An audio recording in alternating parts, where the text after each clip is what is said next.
सुखदेव जी महाराज जिन्होंने परीक्षित को प्रहलाद की गाथा सुनाई, फिर गजेंद्र मोक्ष की गाथा सुनाई और अब समुद्र मंथन का प्रसंग कहने जा रहे हैं। लेकिन ये समुद्र मंथन है क्या?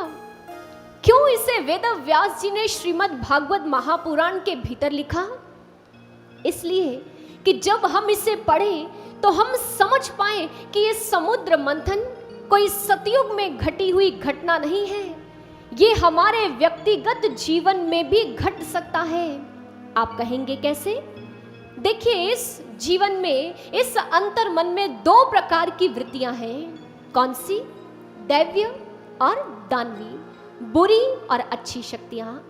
सागर क्या है? समुद्र क्या है? ये चित्त ही तो सागर है, जिसमें विचारों की, महत्वाकांक्षाओं की, इच्छाओं की लहरें सदा चलती रहती हैं। लेकिन इसी चित्त में, इसी अंतर मन में आनंद रूपी, परमानंद रूपी अमृत भी है।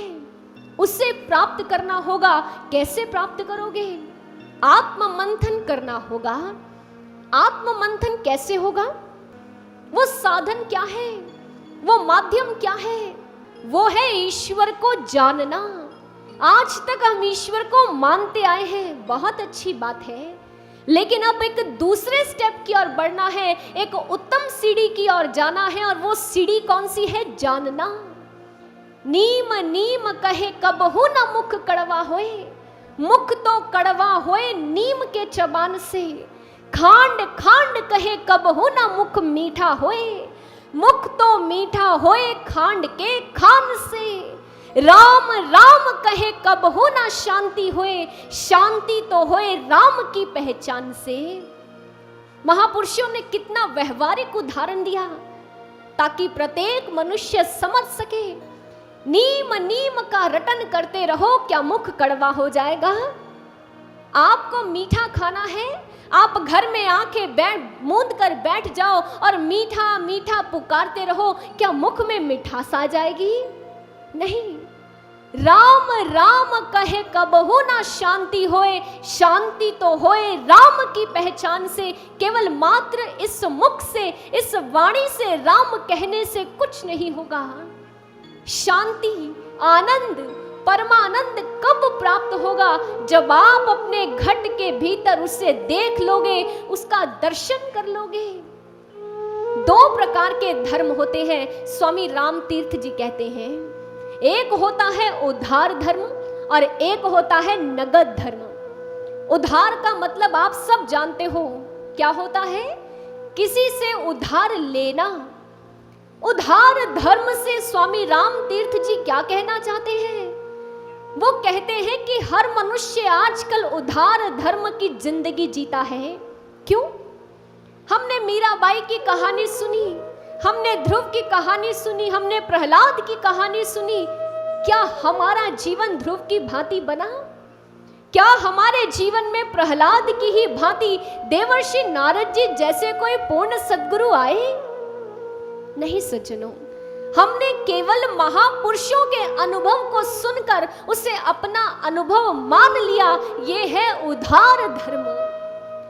लेकिन यह कथा आज आपको उधार धर्म से नगद धर्म तक ले जाने आई है।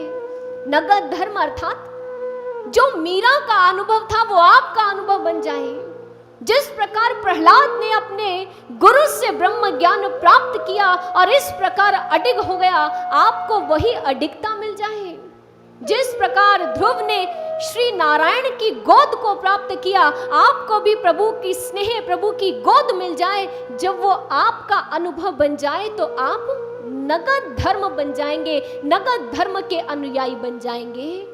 इसलिए सज्जनों, उठिए, जागिए और भीतर इन विचारों को ग्रहण कर एनालिसिस कीजिए, स्वाध्याय कीजिए कि ये समय है मानने से जानने की और जाने का। उधार धर्म से नगद धर्म के जीवन को प्राप्त करने की यही एक वेला है, यही एक समय है जब पूर्ण सद्गुरु आकर आपको आवाहन कर रहा है, आवाजें लगा रहा है कि आओ, आकर ब्रह्म ज्ञान प्राप्त करो और उस परमात्मा का प्रत्यक्ष दर्शन करो। इसलिए उठिए, जागिए और उस ब्रह्म ज्ञान को प्राप्त करने के लिए अपने भीतर संकल्प धारण कीजिए। तब जाकर जब हमारे भीतर ऐसा आत्म मंथन होगा, गुरु रूपी महेश्वर की कृपा को प्राप्त कर हम भी मनुष्यत्व से देवत्व में स्थित हो जाएंगे। हमारे भीतर भी दैवीय शक्तियां होंगी, हमारा जीवन भी सकारात्मक बन जाएगा।